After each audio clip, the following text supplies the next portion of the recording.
Και εφόσον έχω ετοιμαστεί και έχω κάνει τα μαλλιά μου, έχω φορέσει τα ακουστικά μου, τα ψαλίδια μου, τη στολή μου γενικά, ελέγχουμε τα πιστολάκια μας, εδώ.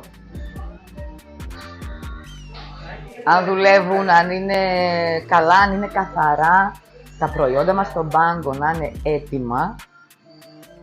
Και σημαντικό, κάποια εργαλεία, για να δούμε αν χρειαστούν παραγγελίες.